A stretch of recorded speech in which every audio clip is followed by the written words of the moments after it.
Fasilitas nuklir Iran berkali-kali menjadi sasaran serangan Israel dan Amerika Serikat. Serangan terbaru dilancarkan Israel terhadap fasilitas nuklir bawah tanah Iran di Fordo, Provinsi Qom, yang terletak di selatan Teheran. Kantor berita Iran Tasmin melaporkan serangan ini terjadi pada Senin 23 Juni 2025. Sehari sebelumnya, militer AS melancarkan operasi bertajuk Midnight Hammer yang melibatkan 125 pesawat militer AS, termasuk 7 jet pengebom B-2 Spirit. Meskipun fasilitas nuklir Iran diklaim aman, tetapi muncul pertanyaan, bagaimana seandainya nuklir Iran meledak? Seberapa parah dampaknya? Adakah jarak aman agar kita bisa selamat dari dampak radiasi nuklir? Simak jawabannya dalam video berikut.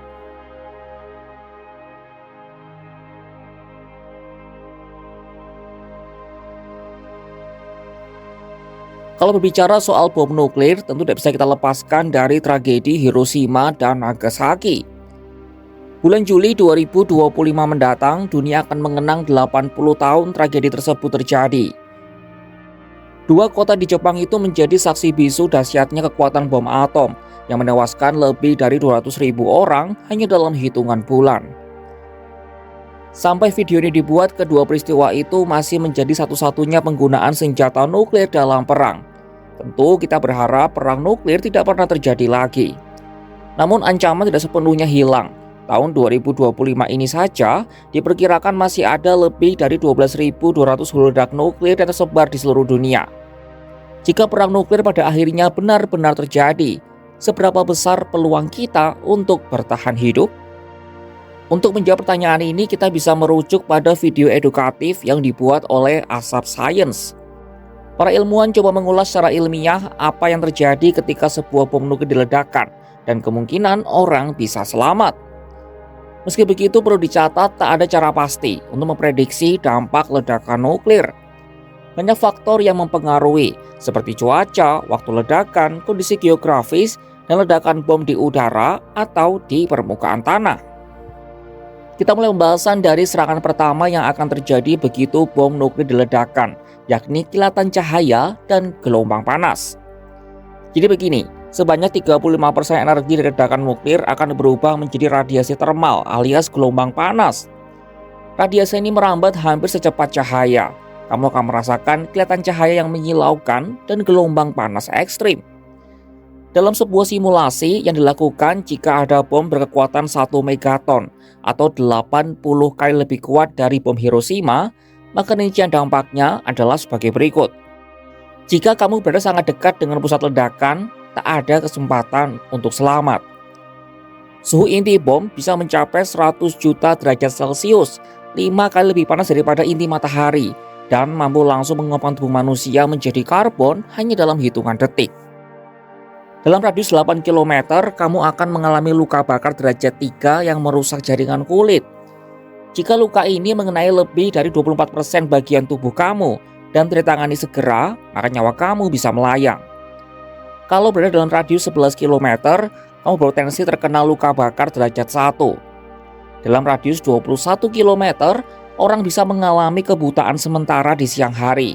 Sementara jika bom meledak pada malam hari, kebutaan sementara dapat terjadi hingga jarak 85 km.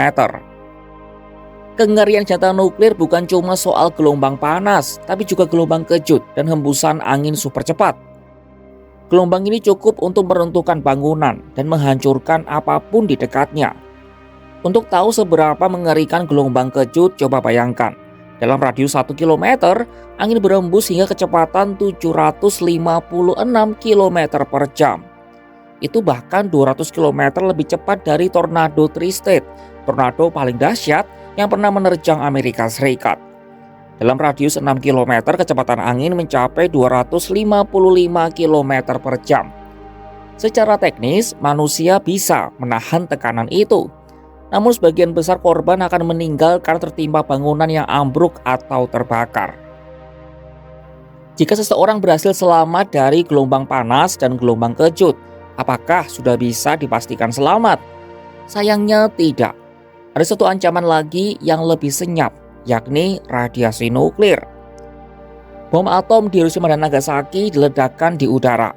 Jika bom diledakkan di permukaan tanah, material di sekitarnya akan terdorong ke atmosfer dan menjadi partikel radioaktif yang disebut sebagai nuclear fallout. Dampaknya bisa bertahan lama dan menyebar luas. Sebuah studi pada tahun 2019 menunjukkan bahwa perang nuklir skala besar menyebabkan musim dingin nuklir dalam hitungan hari. Sebab asap dan jelaga akan menutupi atmosfer dan menurunkan suhu global secara drastis. Bahkan sisa-sisa partikel radioaktif dari uji coba nuklir pada masa Perang Dingin pernah ditemukan di Palung Mariana, titik terdalam lautan bumi. Jadi berapa jarak aman dari ledakan nuklir? Gambaran umumnya adalah sebagai berikut. Di bawah 1 km, tak ada yang bisa bertahan. Tubuhmu akan menguap saat itu juga. Radius 1 hingga 3 km tubuhmu akan mengalami kerusakan total dan kemungkinan selamat sangat kecil. Radius 3 hingga 8 km, resiko tinggi terkena luka bakar fatal dan berpotensi tertimpa bangunan roboh. Radius 8 hingga 11 km, resikonya adalah luka bakar ringan hingga sedang. Sementara dalam radius 11 hingga 21 km, kamu bisa terkena kebutaan sementara. Jarak yang bisa dibilang cukup aman ada lebih dari 85 km. Dalam jarak ini kamu bisa terhindar dari gelombang panas dan gelombang kejut, tapi masih terancam oleh radiasi dan fallout. Untungnya harapan itu masih ada. Berbagai perjanjian internasional seperti perjanjian non-proliferasi nuklir terus berlangsung untuk memastikan tragedi serupa tidak pernah terjadi lagi. Bagi kita, memahami resiko dampak serangan nuklir bukan dimaksudkan untuk menebar ketakutan, tapi sebagai langkah edukatif dan kesiapsiagaan. Tentu kita nggak berharap perang nuklir akan terjadi kan? Namun alangkah lebih baik jika tahu langkah antisipasi jika semisal perang benar terjadi.